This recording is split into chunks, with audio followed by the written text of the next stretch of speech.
Hello everyone, Pally here, and welcome back to Heroes of the Storm. In today's video, we are continuing our Lili deep dive. Over the course of the last few videos, we've been taking a look at Lili builds, and we've already shown off the easiest healing setup for Lili, or at least what I dubbed to be the easiest. You just kind of hold down Q when you remember to, and keep everyone on your team alive. Isn't that right, Jaden? Well, this one is a lot more hands-on. At level 7, we're going to be picking up talents like Let's Go. This requires a lot more coordination, but you also get a lot more healing out of the build as well. A lot more directed healing. That's kind of always been the big problem with Lili. If 2 people on your team need heals, you're just kind of leaving it up to the cup on where it goes. This one lets you decide. The power's in your hands. This game was really quick, but I hope you guys still find it useful. This is probably the last of the actual people playing it represented Lili builds, but I have one more in store that we will knock out in the future as well. Don't forget to check out the deep dive playlist, and I hope you guys enjoy the game.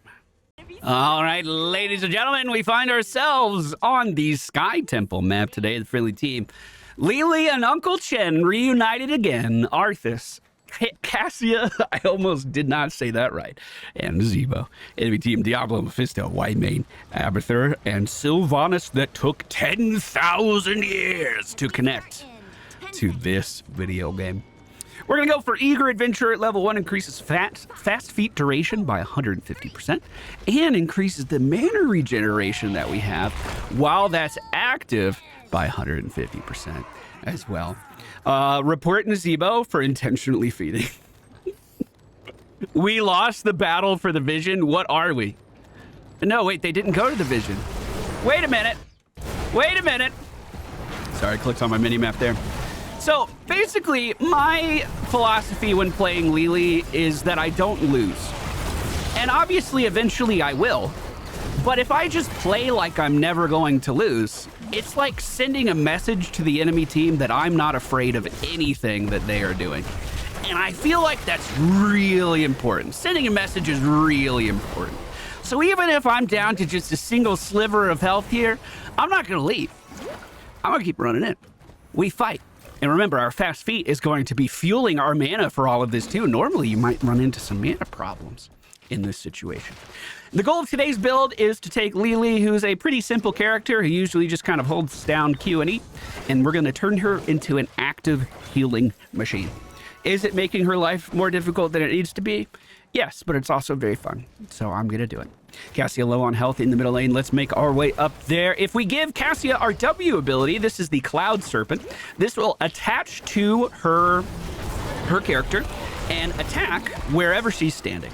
Every time it attacks, she's going to get healed for a little bit. It's like 22 health. It's like a little regen globe. But she is also going to deal more damage. We are going to be leaning into the Cloud Serpent a little bit, although it is not the sole focus of our build. A lot of Lilis these days do play exclusively Cloud Serpent. So at level 4, which we're coming up to pretty soon, I am going to be taking Wind Serpent. The reason for that is it grants the Serpent even more attack speed, and it gives movement speed to whoever we use our Serpent on. If we use our E ability after, they get a big boost of movement speed. I should be able to show you that very easily. Does it work on mounts, actually? Oh, I don't have an E target because no one's too close to me. If there's no enemies around, you can't even use your Q or your E. If there's no, targets available for them. I guess it doesn't have to be enemies. I got a headache today. Can you tell I'm doing my best? Diablo down in the bottom lane. I can literally kill him. Like, he's not respecting me. He's gonna die. These towers mean nothing to me. Uncle Chen's here with me. That regen globe will easily replenish the mana that we're losing. And again, I'm just not afraid of proccing fast feet at all. If there's an opportunity to go in and deal damage, even take damage, I'm going to take it. I want that. First objective is coming up. It's going to be middle and top. So let's get out of the bottom lane and up to the action. Cassia is a little low, so we'll give her the Serpent and some healing. It does look like Whitemane. Oh, I hope that's not a mine, Abathur. Does look like Whitemane and Mephisto already on the objective. Now, this is the maximum output for my healing. As long as I'm holding down Q and pressing W, that is the max I can do. It's up to my allies to position accordingly to live with the HP that they have. Very unlike Whitemane on the enemy team, where if she has mana, no one fucking dies. We are not the same creature at all.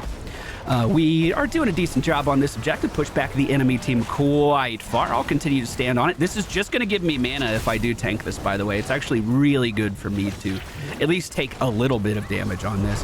Enemy team starting to come back in. We are going to get Let's Go, our cleanse. That is extremely unique and extremely good on Lili as well. Because not only is it a cleanse, it's also a direct heal to the target that gets its cooldown reduced, you guessed it, when our fast feat is active. I'm not afraid of taking damage. If I take damage, everything becomes easier for me to do. I'll just, hit me a little bit. Yeah, just hit me a little bit. We are going to be finding ways of making that even more fun, too.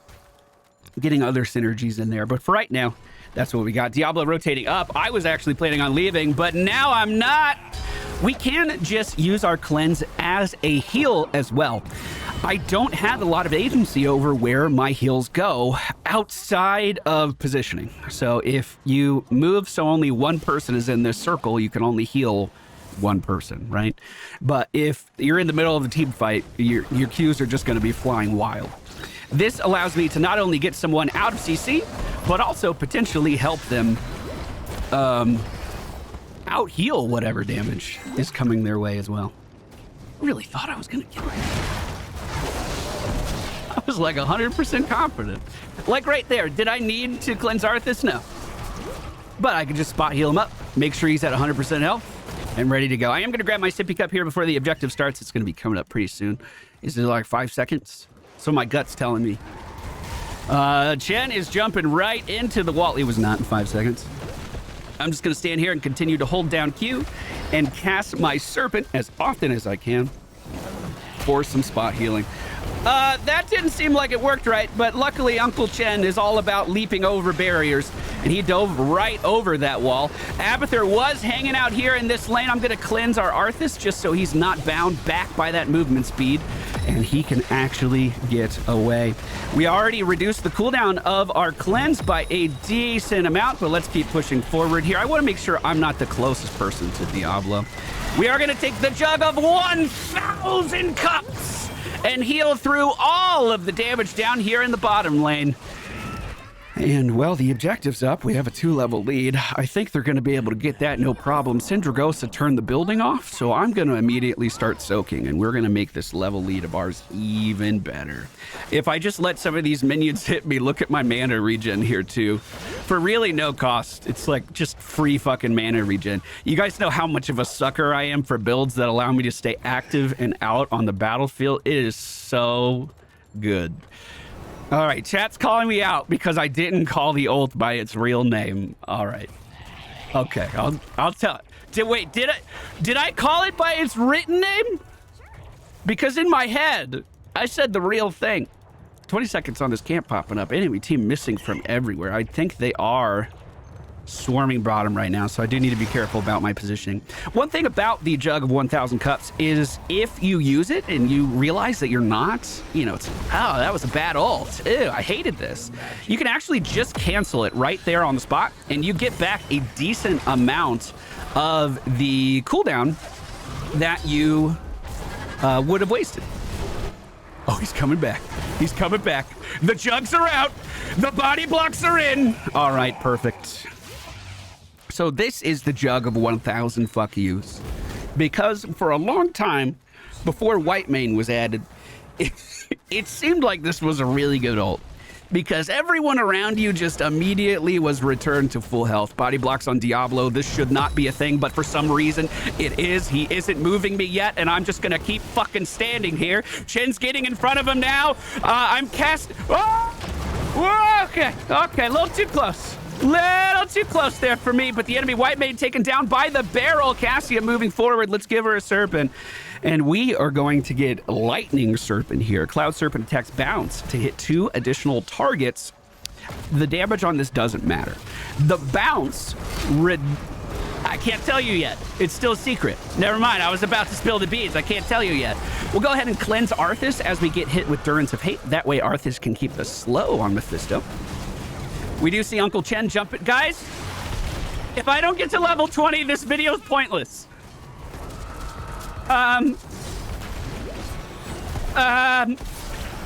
Do we walk out? You guys are just tanking fucking buildings. We're really running it down right now.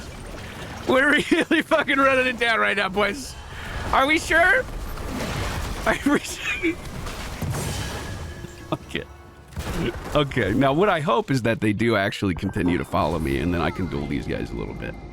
Okay, so I guess I'll spill the beans. The reason we're getting these specific talents is because we're going for Mistweaver at level 20. Hopefully we get there. One of the big complaints on Lili is she doesn't have agency over her healing. This is a great way of giving you some.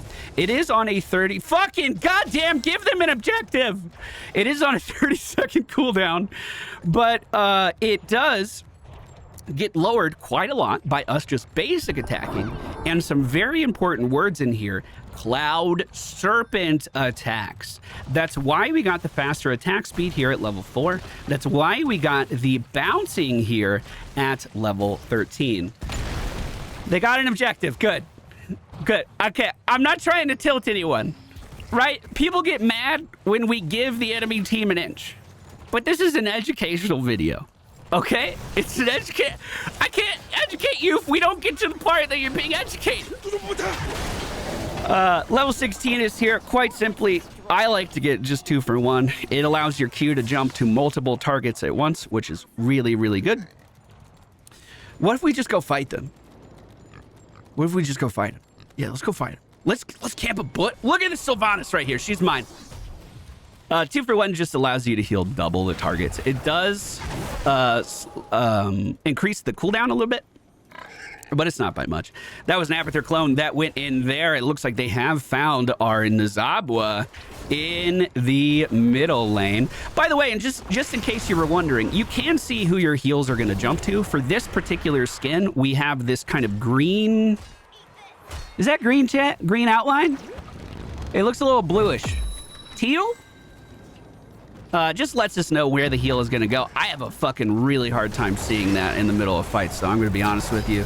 Cleansing our Cassia so she can get out of that. The lightning is bouncing, and the jugs are fucking... The friendly team moving in, dude. Arthas is not afraid of anything, clearing the path forward. Well, I suppose we could win now. I suppose I guess I explained the mechanic. I'll go into try mode. How about that? I'll go into try mode, and you can see just how fun it is.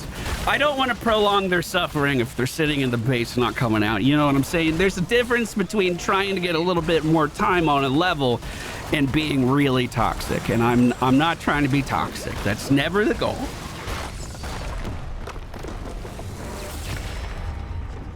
Here are the stats from today's match. Our healing was actually really similar to Whitemane's, which she's a better healer than me. So that says a lot. That says a heck of a lot. So our talents for this match were Eager Adventurer at level 1 for the mana return. Oops, excuse me, let me set my level. Eager Adventurer for the mana return, then Wind Serpent for the bouncing attacks. Let's Go for the cleanse. It's so good on our character. I did go for the healing option, but you can go with whatever you want at level 10. And then, this is important, the bouncing attacks into 2 for 1, and then Mistweaver to give yourself more active abilities. I wouldn't say this is, well, maybe I would say this is the most challenging Lili build, because there's not very many challenging Lili builds. But the idea is if we get within range of a target and we see our Q thing on them, we can then press this button to instantly heal them. We also have our cleanse heal that we can do as well. Let me move towards Malfurion, and I might be able to show you more. With the bouncing attacks, though, I want you to pay very close attention to the cooldown on Mistweaver here. So let's just cast it. We can cast it on me. And then look how fast we remove this just because the Cloud Serpent is doing its job. That's a 327 heal that you can throw out while you're also throwing out these 384s. It allows you to spot heal quite well. Super duper fun active build. I really enjoy it, and I hope you do too. Thank you for watching, guys. I'll see you next time.